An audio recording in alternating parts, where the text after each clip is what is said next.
Pick one of these 10 hobbies. Your life won't be the same. Stoicism, Stoic wisdom.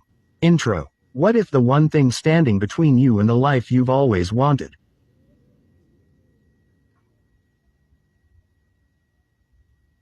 isn't a new job, a new city, or a new relationship, but a new habit? Something small, something quiet, something most people overlook entirely. The ancient Stoics, Marcus Aurelius, Epictetus, Seneca, they understood something the modern world has nearly forgotten. That the quality of your inner life determines the quality of everything else. They didn't build their wisdom in grand palaces or crowded arenas. They built it in solitude. In practice. In deliberate, intentional daily action. Today, we're going to talk about 10 hobbies. Not just pastimes. Not just ways to fill your weekend. These are doorways, and each one, if you walk through it with intention, has the power to completely transform how you think, how you feel, and who you become. This isn't about becoming busy. It's about becoming better. The Stoics would say, waste no more time arguing what a good man should be one. And these hobbies, they are how you begin. Stay until the end, because the last one on this list is perhaps the most powerful of all, and the most overlooked. And before we dive in, if content like this speaks to your soul, please subscribe to this channel. Every week, we bring you wisdom that changes lives. Let's begin. Journaling. Writing your way to a clearer mind. Marcus Aurelius never intended for anyone to read his private thoughts. What we know today as Meditations, one of the most beloved philosophical texts in all of human history, was a personal journal. A man talking to himself. Holding himself accountable. Asking the hard questions that most people avoid. Journaling is not about recording what happened today. It is about confronting who you are becoming. When you sit down with a blank page, you are stripping away the noise, the notifications, the opinions of others, the endless scroll, and you are left with just you and the truth. The Stoics practiced what they called evening examination. Before sleep, they would review the day. Where did I act with virtue? Where did I fall short? What can I do better tomorrow? This simple ritual created iron discipline over time, not because they were naturally perfect, but because they committed to honest self-reflection every single day. Journaling builds clarity. It dissolves anxiety. It trains the mind to observe thoughts rather than be controlled by them. And over time, it reveals patterns in your thinking you never knew existed. You don't need fancy equipment. You don't need the perfect journal. You need a pen, a page, and the courage to be honest with yourself. Start with 5 minutes tonight. Write down 3 things. What challenged you today, what you're grateful for, and who you want to be tomorrow. The page is waiting. So is your better self. Walking in nature, the moving meditation. Long before gyms existed, long before treadmills and fitness apps, the greatest thinkers in human history walked. Aristotle's school of philosophy was called the Peripatetics, which literally means, those who walk around. The Stoics walked. Thoreau walked. Nietzsche walked for hours every single day and said his best thoughts came to him on his feet. There is something profound that happens when you step outside, especially into nature, and simply walk without destination. The mind begins to breathe.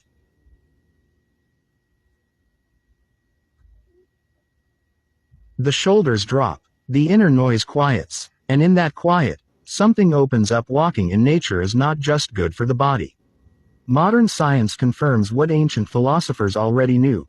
Time in natural environments reduces cortisol, lowers blood pressure, and stimulates creative thinking. But more than any of that, it reconnects you to something larger than yourself. To the rhythm of the world. To the present moment. The Stoics were obsessed with the present moment. They understood that most human suffering comes from living either in regret of the past or anxiety about the future. A walk in nature pulls you back to now. The crunch of leaves underfoot. The sound of wind through trees. The warmth of sunlight on your skin. These things cannot be experienced in the past or the future. They can only be experienced here. Make walking a daily practice. Leave your phone behind. Let your mind wander. You will return not just refreshed, but restored. Reading philosophy. Sharpening the sword of the mind. Seneca wrote, "Retire into yourself as much as possible, associate with those who will make a better man of you." He was talking about the company you keep. But he was also, unmistakably, talking about books. Reading philosophy is one of the greatest gifts you can give your mind. Not because it makes you sound intelligent at dinner parties, but because it confronts you. It challenges you. It forces you to examine beliefs you've held your entire life without ever questioning them. When you open the pages of Marcus Aurelius, you are sitting across from a Roman emperor who held the power of life and death over millions, and who still wrestled with envy, frustration, and self-doubt just like you do. When you read Epictetus, you are learning from a man who was born a slave, lost his freedom, and yet became one of the freest human beings who ever lived, because he mastered his mind. Philosophy does not give you easy answers. It gives you better questions. And better questions lead to a better life. Start with Meditations by Marcus Aurelius. Then Letters from a Stoic by Seneca. Then Enchiridion by Epictetus. Read slowly. Read with a pen in hand. Underline what strikes you. Ask yourself, how does this apply to my life right now? Reading philosophy is not passive. It is a conversation with the wisest people who ever lived, and they are speaking directly to you. Meditation.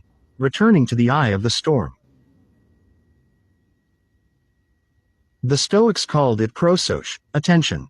The disciplined, conscious directing of your awareness to the present moment.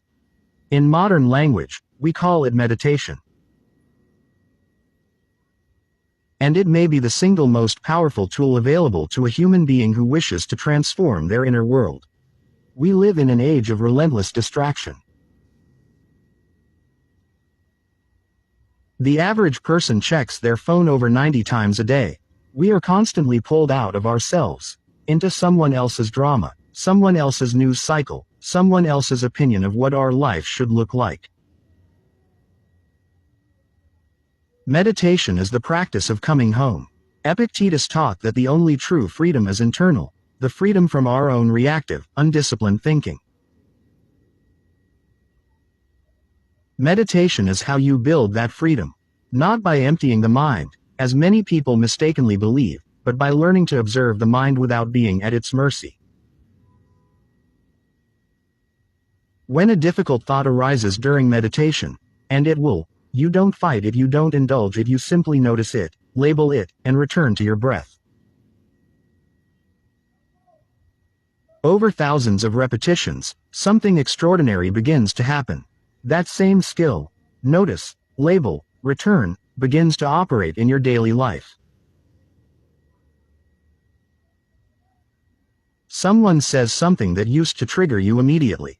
Now there is a pause, a space, a choice. That space between stimulus and response is where human freedom lives. Meditation builds that space, and in it, an entirely new version of you becomes possible. Strength training, forging the body, forging the will. The Stoics were not passive people. They were warriors, emperors, senators, soldiers, and they believed deeply in the inseparability of mental and physical discipline. A strong mind and a weak, neglected body is a contradiction.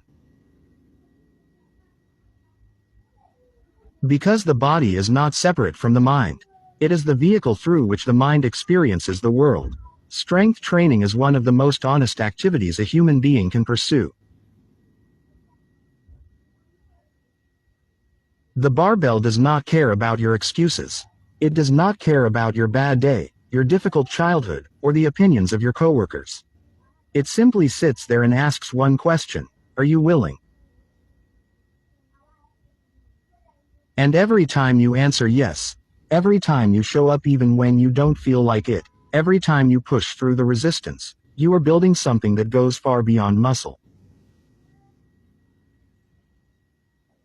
You are building the habit of not quitting, and that habit bleeds into every other area of your life. Epictetus said, "Make the best use of what is in your power, and take the rest as it happens." Your body is in your power. What you do with it is a choice you make every single day. Strength training is not about vanity. It is not about aesthetics. It is about proving to yourself, over and over again, that you are capable of more than you think. That discomfort is not the enemy. That growth lives on the other side of resistance. Go lift something heavy. Your character will thank you.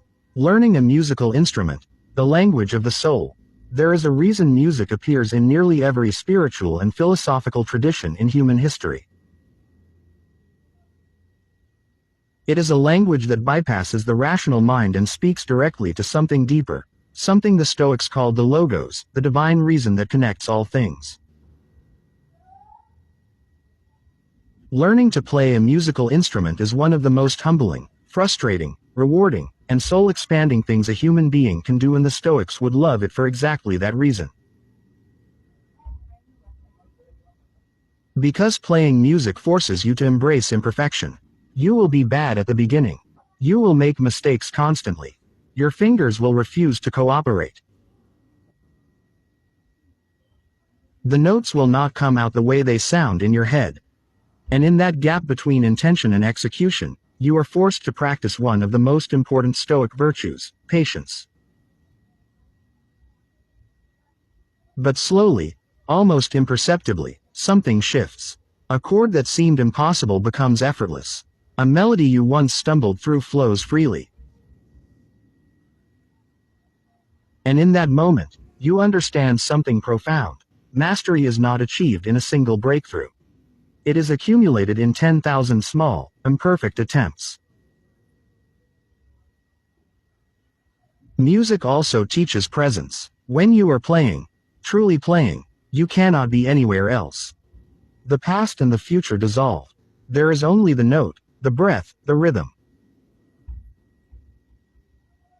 This is the meditative state that the Stoics sought through philosophy. Music takes you there through beauty. Pick up an instrument, any instrument. Begin terribly. Continue anyway. The music that awaits you on the other side is worth every moment of struggle. Cooking. The alchemy of nourishment. It may surprise you to find cooking on a list of Stoic-inspired hobbies. But consider this. The Stoics believed that true wisdom is demonstrated not in grand philosophical declarations, but in the ordinary moments of daily life. In how you treat the people around you. In how you care for your body. In the attention and intention you bring to even the smallest tasks. Cooking is one of those tasks. And when approached with intentionality, it becomes a profound practice. When you cook your own food, you are making a choice. You are saying, I will not leave the nourishment of my body to chance, to convenience, to the decisions of strangers. You are taking responsibility, which is one of the most fundamentally Stoic acts a person can perform. But cooking also teaches patience, timing, and presence. You cannot rush a good meal.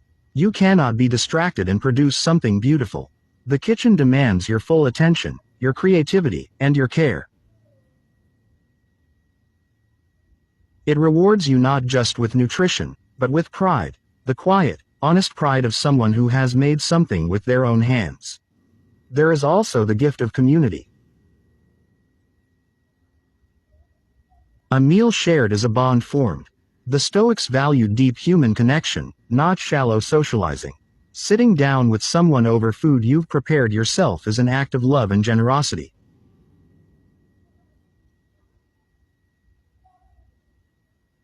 Cook more. Eat together. Nourish not just your body, but your soul. Drawing or painting. Seeing the world anew. The Stoics practiced something called negative visualization, deliberately imagining the absence of the things you love, in order to cultivate deep gratitude for their presence. It is a powerful mental exercise. But there is another path to the same destination: art. When you learn to draw or paint, something remarkable happens to your perception. You begin to actually see the world rather than simply moving through it. Most of us walk past a tree without truly seeing it, without noticing the specific way the light hits the bark, the exact curve of each branch, the subtle variations in color within a single leaf. An artist cannot afford that blindness.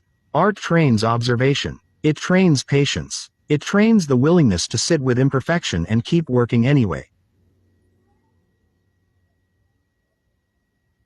And over time, it trains gratitude, because you cannot draw something without, on some level, marveling at its existence. Epictetus told his students to ask themselves constantly, what is this thing, truly? Not what it appears to be, not what it's called, but what is it really? Drawing forces you to ask that question with your eyes, your hand, and your whole body. You don't need talent. You don't need experience. You need only a pencil and the willingness to look, really look, at the world around you. Begin with something simple. A cup, a hand, a piece of fruit, and in the act of trying to capture it truthfully, you will begin to see it, and the world, with completely new eyes. Volunteering. Expanding beyond the self.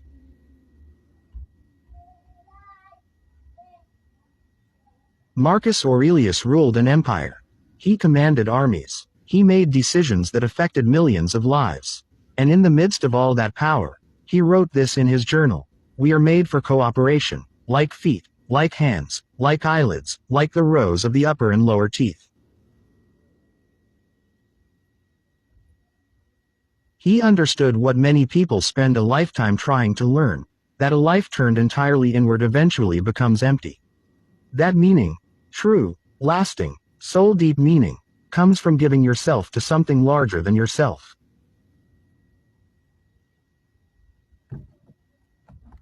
Volunteering is one of the most powerful hobbies on this list, not because it makes you look good, but because it transforms you from the inside.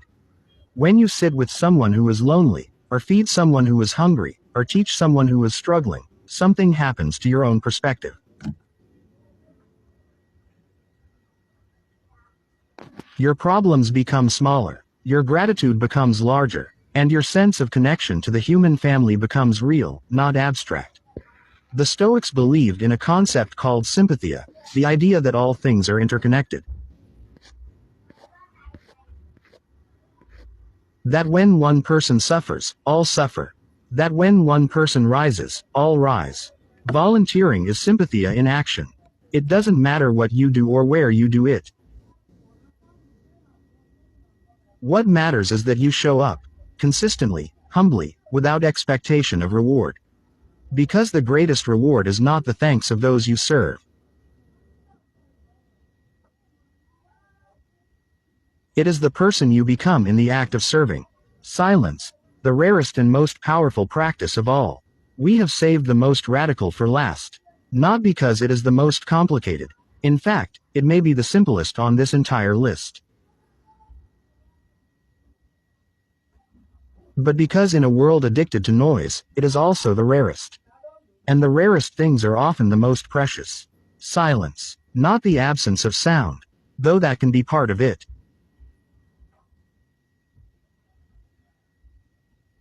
but the deliberate, courageous practice of sitting with yourself without distraction.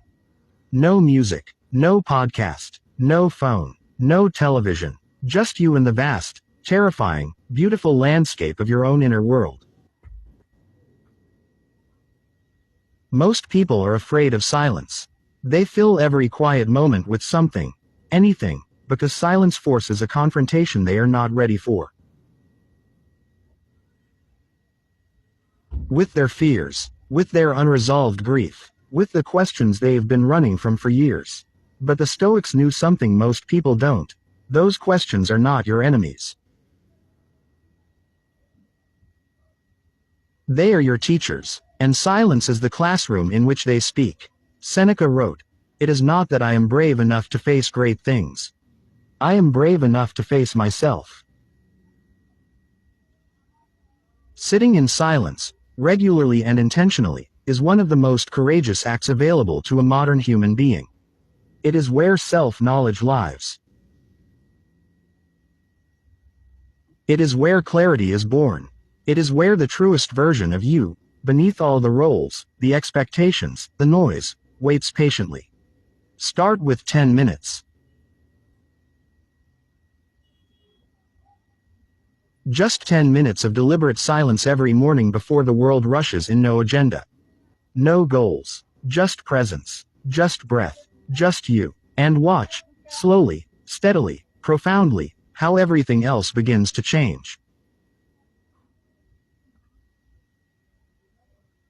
Closing. 10 hobbies. 10 doorways. And behind each one, a version of you that is wiser, stronger, calmer, and more alive.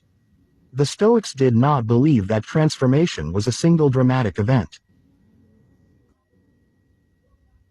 They believed it was the accumulation of thousands of small, intentional choices, made day after day, year after year, in the ordinary moments of an ordinary life. These hobbies are those choices. This is how you build a life you are proud of, not in one great leap, but in one small, deliberate step at a time. You don't have to choose all 10.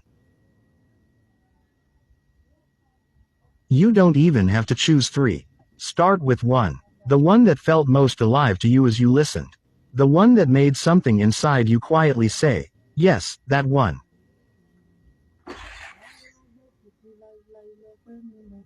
Honor that voice. It knows you better than you think.